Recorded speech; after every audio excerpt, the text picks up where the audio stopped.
leçons de notre cours de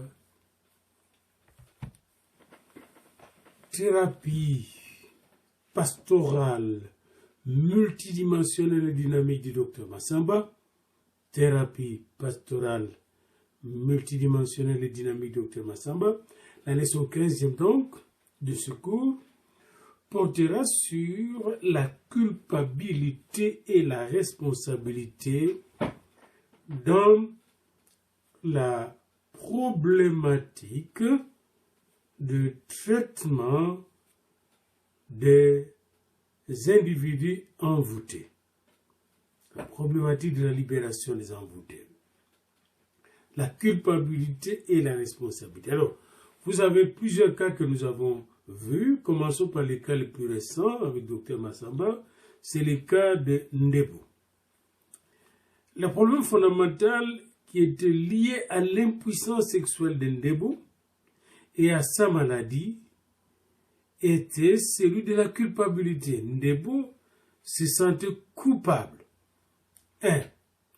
D'avoir noué des relations conjugales ou de concubinage avec une femme qui était sa cousine consanguine.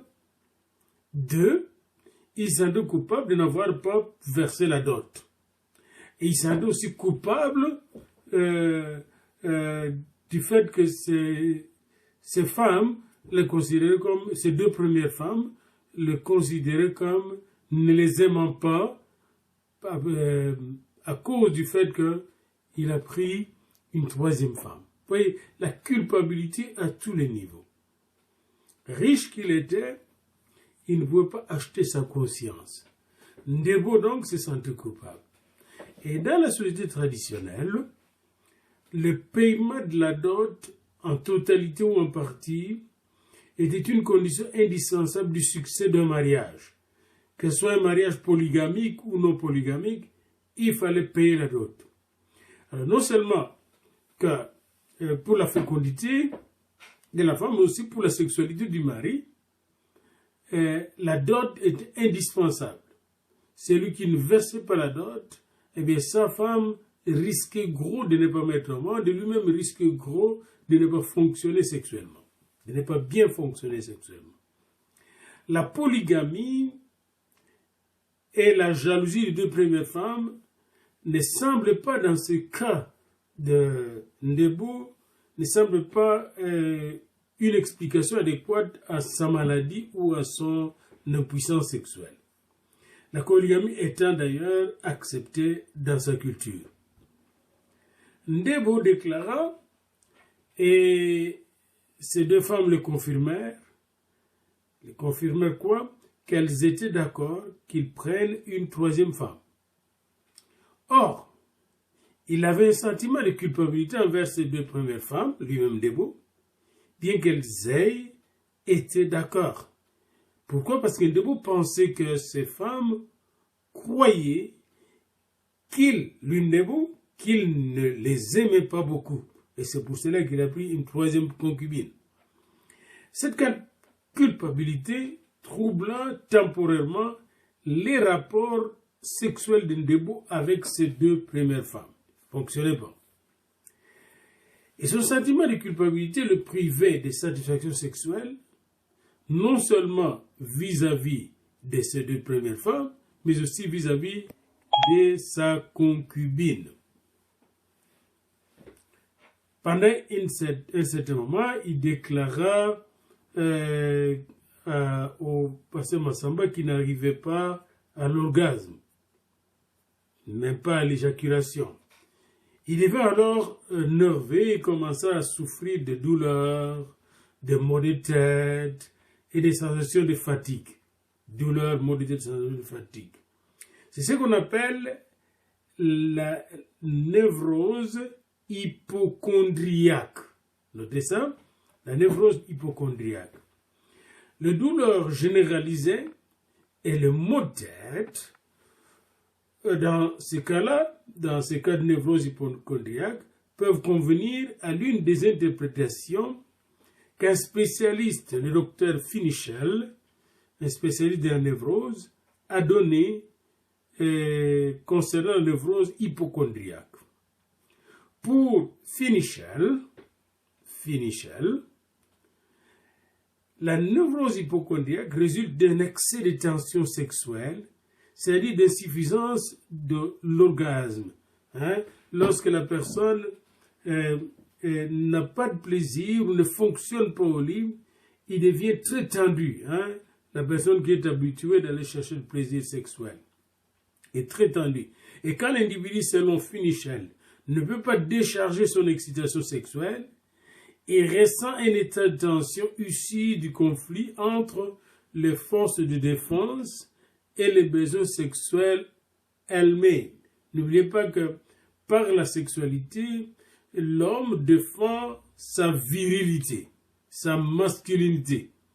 Et alors quand il ne fonctionne pas, il perd sa virilité, il perd sa valeur masculine.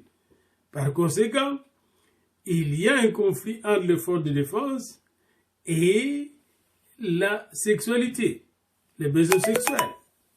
Il est alors tendu, fatigué, irritable et développe habituellement des douleurs corporelles généralisées.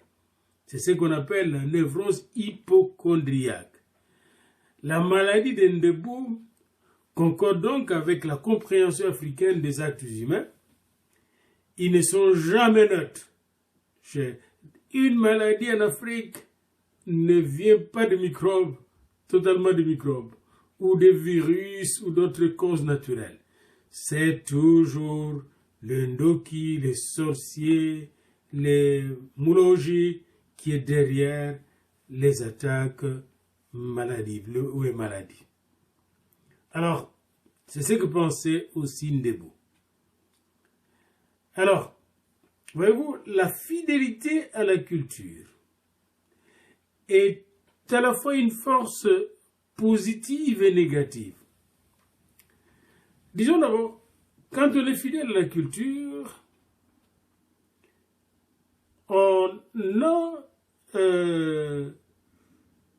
on jouit de la protection du clan. Mais en même temps, un aspect négatif, on est esclave du système. Vous voyez. Mais ceux qui sont dans le système pensent que quand ils respectent les interdits, ils respectent les aînés, ils donnent tout ce qu'il faut selon la loi clanique, ils sont bien. Donc, le respect des principes du clan, la fidélité aux préceptes, aux lois claniques est une force positive pour eux. Tandis que l'infidélité aux principes et à la tradition et aux préceptes du clan est une force négative. Parce que l'infidélité ouvre la voie aux attaques sorcellériques et expose l'individu aux attaques sorcellériques puisque les anciens enlèvent leur protection sur cet individu qui est rebelle. C'est d'ailleurs un moyen pour le punir. Un mauvais acte moral est étranger au milieu, inacceptable, coupé du système culturel, ainsi nuisible à l'individu qui pose cet acte et à la société. L'acte appelle la punition sur la personne coupable et responsable. La culpabilité Ndebou était profonde et trouvait son expression dans la façon dont son corps répondait à l'acte sexuel. Le sexe perdait toute sa signification puisqu'il s'accompagnait de culpabilité. Quand Ndebou était au lit avec sa première comme sa deuxième femme, il se sentait coupable. Lorsqu'il était avec la troisième qui était sa concubine, il était toujours coupable. Et le poids de la culpabilité venait justement troubler la sexualité. Du point de vue mental, psychologique, Ndebou ne pouvait pas fonctionner sexuellement. Il n'était pas du tout présent, pour ainsi dire, dans sa sexualité. La présence des oncles dans le rêve de Ndebou indiquait l'aliénation où il s'est senti par rapport aux gens du village à cause de sa mauvaise conduite. Vous voyez, Il se sentait donc aliéné, c'est-à-dire ayant perdu toute sa valeur humaine. Il a perdu toute sa valeur humaine. Et il devait se sentir même plein de honte. Ses oncles se sentaient responsables de la situation créée par un membre de leur clan qui ne pouvait payer la dot et qui était aussi en relation conjugale avec une de ses cousines consanguines. D'où la maladie de Ndebo. Ndebo commençait à approcher le seuil d'une psychose de peur et de culpabilité quand il consulta le docteur Massamba. Alors, il est tout à fait habituel que l'intéressé n'ait pas essayé de trouver parmi ses frères du clan des sorciers. Il n'a pas essayé. Il a directement dit, je n'ai pas payé la dot, puis je pense que je suis coupable envers mes femmes, mes 2 premières femmes, pour avoir pris une 3e femme, en plus, sans tenir compte de leurs besoins, sans tenir compte de leurs valeurs, etc. Je suis coupable envers mes 2 premières femmes, et je suis en même temps coupable envers la 3e femme pour n'avoir pas marié. Alors, il se sentait coupable, l'individu peut accepter, et là, il a accepté de payer la réparation, même d'aller faire le mariage de la 3e femme. Alors, son malheur, Ndebo ne considérait pas que son malheur venait de lui-même. Or, une analyse froide du comportement de Ndebo, n'oubliez pas que vous avez appris avec moi la thérapie comportementale. Comment un homme âgé de plus de 50 ans peut-il vraiment vivre solidement sur le plan sexuel en ayant 3 femmes? Vous voyez, ça c'est son comportement. Vous voyez, en ayant 3 femmes. Vous voyez, et ça c'est très important. Et puis il était chrétien catholique. Et là encore, la polygamie est prohibée. Comment peut-il être à la fois catholique, tout en étant traditionnaliste, et polygame? Et en plus de sa 3e femme, Ndebo n'avait pas la seule femme, il y avait aussi d'autres femmes à côté. Alors, toutes ces responsabilités, il ne les prend pas. Il prend plutôt la responsabilité au niveau mystique. Il dit, je n'ai pas payé de dot pour ma 3e femme, pour ma concubine. Je me suis mis ensemble avec ma cousine consanguine. Mes femmes ne sont pas contentes du fait que j'ai une 3e femme, etc. Donc, tout ça, il projette sa culpabilité sur d'autres personnes. Il ne prend pas au sérieux sa responsabilité. Et du point de vue comportemental, il faut que, comme thérapeute, vous puissiez mettre un tel client devant ses responsabilités. C'est aussi cela, la thérapie dynamique et multidimensionnelle. Une thérapie qui prend en compte toutes les dimensions de la problématique du problème du client, et en même temps qui est dynamique, c'est-à-dire qui découvre d'autres éléments qui entrent en jeu dans le problème. Il y a des dynamiques, des composants dynamiques qui entrent en jeu. D'où l'infidélité, le fait d'avoir plusieurs femmes, elle est conduit Ndebo à ce problème de puissance sexuelle. Et beaucoup de gens ont ces problèmes de puissance sexuelle parce qu'ils ont beaucoup de femmes à satisfaire.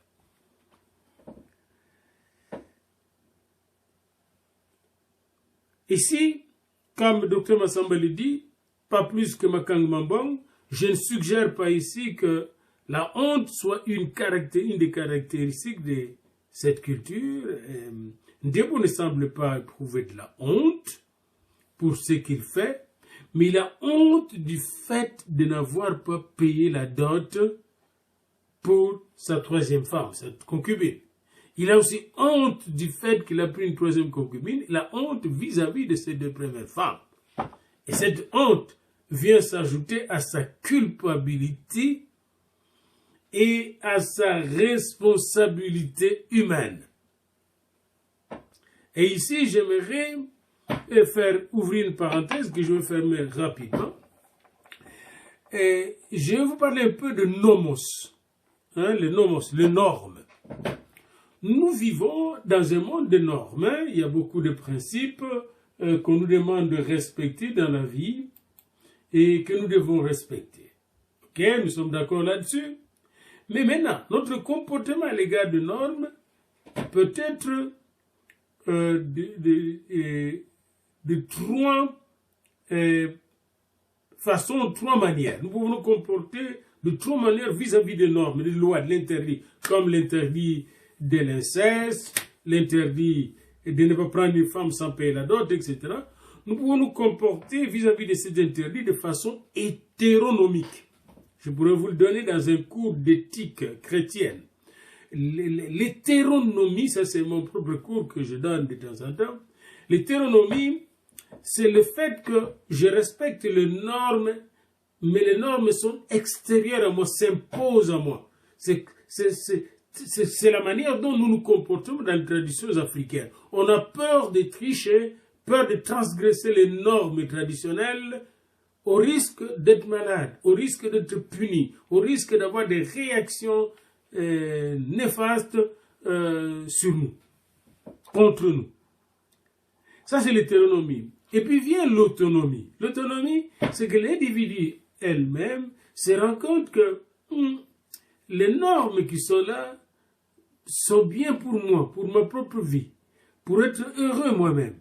Par conséquent, je veux respecter les normes. Ça me rend autonome, ça me rend responsable, ça me rend libre, ça me fait épanouir. C'est pour mon autonomie, vous voyez, nomos, auto c'est j'ai, hétéronomie c'est extérieur. Autonomie c'est moi-même, je suis content de respecter le principe parce que c'est bien pour moi. Puis vient un autre niveau plus poussé et qui n'est pas souvent analysé par les gens, c'est le niveau que j'appelle l'ontonomie. Dans le mot ontonomie, il y a onto. Onto vient de l'être. De l'être même, onto. Eh bien, l'être humain en soi, en tant qu'être de conscience, réalise plutôt que dans son être est inscrit la loi du bien et du mal qu'il faut éviter. La loi du bon et du mauvais qu'il faut éviter, le bon qu'il faut faire et le mauvais qu'il faut éviter, en lui. Et lorsqu'il réalise dans une phase de maturation de son être, que cette loi est inscrite en lui, il dépasse la phase de la culpabilité, de la honte, et devient lui-même, n'est-ce pas, porteur du bonheur humain. Vous voyez, pourquoi il est porteur du bonheur humain? Parce que en lui est inscrit la loi du bonheur, la loi du respect du bien, la loi, n'est-ce pas, du respect de l'autre est en lui. Vous voyez, est inscrit en lui. Dans la Bible, c'est le prophète, je pense, Jérémie qui en parle, ou Ézéchiel qui en parle, je dois vérifier cela, lorsque Dieu dit qu'il va écrire dans le cœur de ses enfants israéliens sa loi un jour. Eh bien, quand la loi de Dieu est inscrite en nous, et ce qui se passe quand nous recevons le Christ vient avec l'être de Dieu. Il vient avec la nouvelle, à travers la nouvelle naissance, il vient nous régénérer, nous donner une nouvelle nature. Et cette nouvelle nature porte en elle la loi de Dieu, qui est la loi de l'amour, n'est-ce pas? La loi de la vérité, la loi du bien, la loi du bon. Eh bien, cette loi est le juge de notre conscience et de notre inconscience. Vous voyez? Alors, je ferme cette parenthèse et il me semble que même le païen ont une conscience du bien et du mal. Même le voleur, il sait qu'il vole. Il sait qu'il vole. Les criminels qui tuent, sait qu'ils tuent. Pourquoi il a honte lorsqu'on l'amène au tribunal? Parce que sa conscience lui parle. Il y a la partie de honte, la partie autonomique, l'être autonomique qui réagit contre tout le mal qu'on fait. Il y a un être autonome, même si on l'étouffe, même si on l'ignore. Il y a cette voix qui parle comme lorsque Caïn avait tué son frère, la voix de son père, son frère qu'on lui a parlé. C'est ce que nous dit d'ailleurs Paul dans l'Épître aux Hébreux. Hein, si, bon, il y a des gens qui disent que l'Épître aux Hébreux n'a pas été écrite par Paul, c'était notre problématique.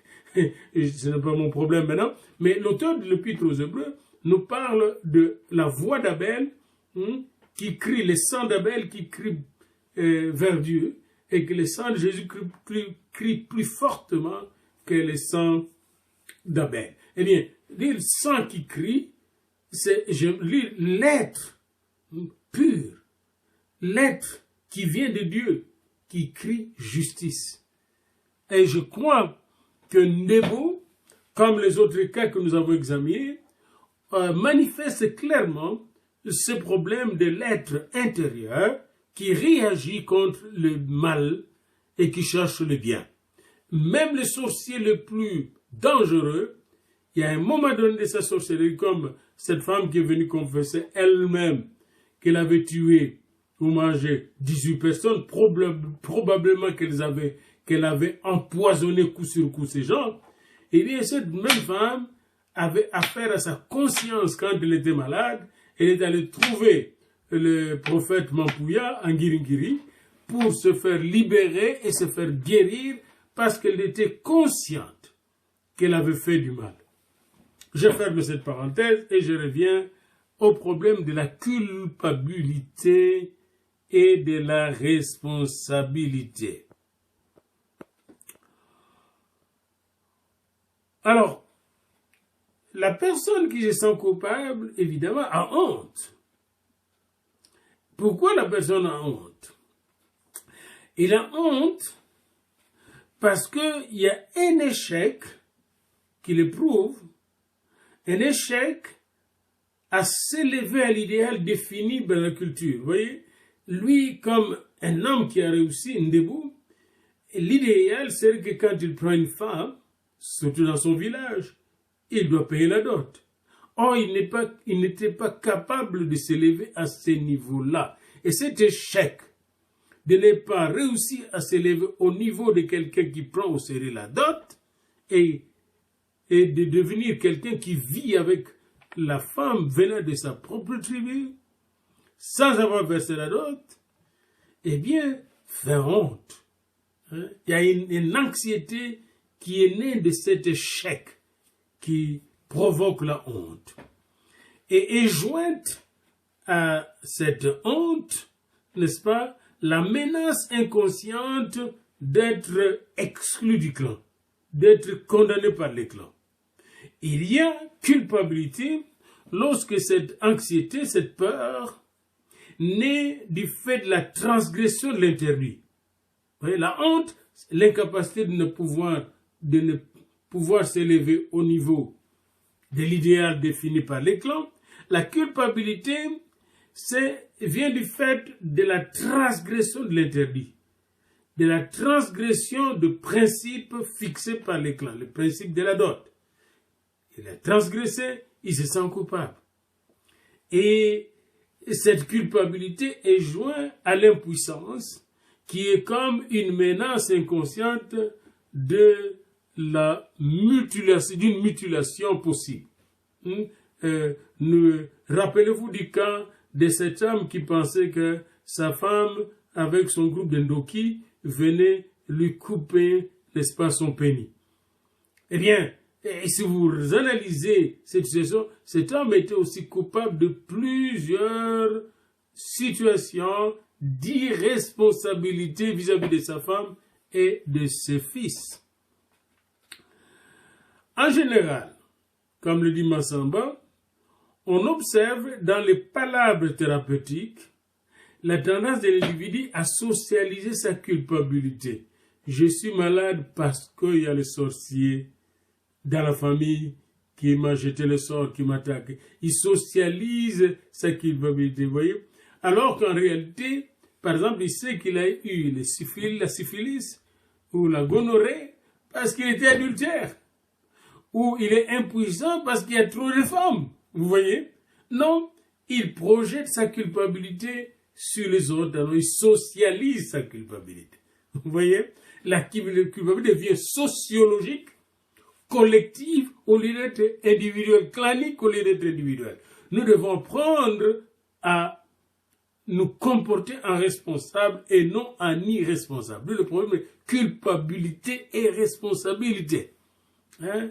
Comme les sorciers devaient être responsables de sa jalousie et responsable, par exemple, s'il a mis des poisons sur la personne, il ne peut pas dire non, tu vois en sorcellerie, je peux en sorceller et puis je ne sais pas retirer, mais tu empoisonnes les gens. On ne t'a pas attrapé, mais si on contrôlait ça, 99% des accusations de sorcellerie sont, ou des cas d'ensorcellement, c'est des cas d'empoisonnement. Et ça, c'est encore un travail que nous pouvons examiner de plus près. Beaucoup de gens qui se disent sorciers sont des spécialistes en empoisonnement. Eh bien, l'empoisonnement existe partout dans le monde. Vous voyez? Nous avons ici, au Canada comme en Londres, constaté qu'il y avait des médecins qui s'amusaient à empoisonner des infirmiers, qui s'amusaient à empoisonner leurs malades pour les éliminer. Il y a un médecin à Londres, lui, il éliminait tous les vieillards, puis s'emparait de leur testament qu'il avait déjà rédigé avec eux, puis prenait leur héritage. Donc, et on ne savait pas comment ces gens-là mouraient. Et c'est un mystère, mais lui, il tirait de cela un certain plaisir. Alors on va dire que c'est un sorcier, mais en fait c'est un meurtrier qui tue les gens par empoisonnement pour s'emparer de leur richesse. Mêmement pour l'homme de l'État de Colorado qui dernièrement a tué sa femme et ses 2 filles et aussi la grossesse que portait sa femme parce qu'il venait d'avoir une autre femme, voulait se débarrasser de sa femme. Alors, on dirait, oh, c'est un sorcier, mais ou on m'a ensorcelé. Je ne sais pas qu'est-ce qui m'est arrivé, on m'a envoûté, mais c'est lui qui est le responsable de cet acte. Quand on est homme, disait Saint-Exupéry, on est responsable. Alors, cette tendance à trouver un bouc émissaire, chez nous, surtout en Afrique, est renforcée par le groupe qui considère la transgression, le péché des membres du clan, comme le péché du corps tout entier. Vous voyez, hein? Les clans assument ses responsabilités parce que c'est au clan que les générations passées ont transmis les valeurs, les interdits, les principes moraux, et que celles-ci sont considérées comme éternelles, indéformables, immuables. Vous voyez, hein? C'est un peu comme quelqu'un qui est allé construire un cimetière de son père dans son village. Et on lui dit, bah, tu veux construire le cimetière de ton père, mais il faut construire aussi le cimetière de ton oncle, de ta tante, Qu'est-ce qu'il y a? Et sa tante, son oncle avaient leurs propres enfants, et ces enfants-là étaient irresponsables, ne voulaient pas prendre leurs responsabilités. Ils étaient pleins de femmes, à gauche, à droite. Vous comprenez? Et c'est important pour nous d'être responsables de nos actes. Et alors là, sorcellerie ou pas sorcellerie, l'essentiel pour toi, c'est de ne pas manger la sale nourriture, la nourriture empoisonnée de ces gens-là. Tu vas sortir vainqueur. Personne ne viendra avec ses avions nocturnes. S'il vient avec ses avions nocturnes, le Saint-Esprit, les anges vont le bousiller. Et il n'y a personne qui passe, n'est-ce pas, dans les airs occupés par les chérubins, les séraphins et les anges de Dieu. Regardez Ésaïe 6, comme allez dans le livre de l'Apocalypse, vous allez voir que tous les cieux, l'univers est occupé, tous les cieux sont occupés par les puissants anges de Dieu, les séraphins, les chérubins. Rien ne peut, n'est-ce pas, vous faire du mal quand vous êtes sous l'abri du Très-Haut, selon le psaume 91. Alors, faites attention de vous associer à ces régimes de culpabilité, à ces liens d'interdit, où les responsables se trouvent déjà au tombeau. Les ancêtres ont dit, on voulait faire dire à cet homme-là, il faut respecter les choses des ancêtres. Il dit non. Mon père m'a dit de construire sa propre tombe. Point. il ne m'a jamais ordonné de construire les autres tombes. Et comme son père était un chef, ben, ils ont respecté, ils avaient peur d'aller à l'encontre de ces chefs-là. Et un chrétien d'ailleurs. Alors la socialisation de la responsabilité ne constitue pas le noyau de la compulsion de répétition qu'on observe chez de nombreux patients doués de moi faibles, qui ont un moi faible.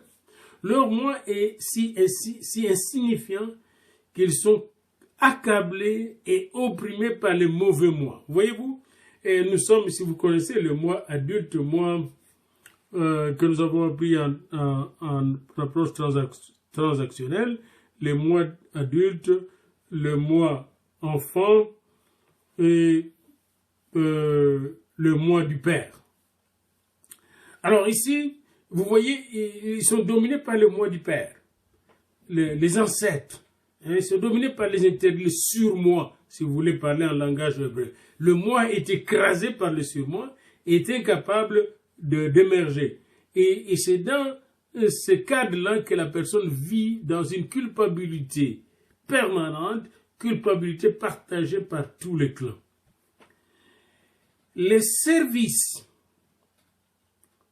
de l'Église, du conseil de l'Église, les pasteurs qui viennent au secours, en aide à de telles personnes, doit être un service qui comprend sérieusement comment Dieu prend soin des âmes coupables. Venons au cas, et c'est là que je termine, au cas d'Adam et d'Ève. Après avoir commis leur péché, je suis dans Genèse 3. Dieu vient au secours de ces coupables qui ont honte, qui se condamnent eux-mêmes. Et il leur pose la question, mais où es-tu, Adam? Et quand il pose la question à Adam se dit, je suis ici, mais viens alors. Il dit, j'ai honte. Pourquoi as-tu honte? Parce que je mangeais. Ah, tu as mangé les fruits de l'arbre de la connaissance du bien et du mal, oui. Mais c'est la femme. Voyez-vous, il culpabilise la femme. Puis la femme dit, c'est le serpent. Elle culpabilise le serpent. Ici, n'est-ce pas, le sorcier, c'est le serpent. Mais quand Dieu va maudire, il va maudire le serpent, il va maudire la femme, il va maudire aussi l'âme. Pourquoi? Quand on est homme ou femme, on est responsable. N'est-ce pas? On peut dire, on m'a envoûté, c'est pourquoi j'ai la syphilis. C'est toi qui es allé chercher les femmes. La guérison totale se produit non pas quand vous allez faire les rites, les interdits, les rites plutôt, pour, n'est-ce pas, répondre aux interdits claniques, mais c'est quand vous prenez votre responsabilité personnelle, vous confessez vos péchés et vous acceptez devant Dieu votre responsabilité, eh bien Dieu va vous libérer. Et c'est ainsi que Dr Massamba parle de la guérison spirituelle que nous verrons dans son livre intitulé « Le Saint-Esprit interroge les esprits ». Ce sera la deuxième partie de ce cours de thérapie pastorale, multidimensionnelle et dynamique.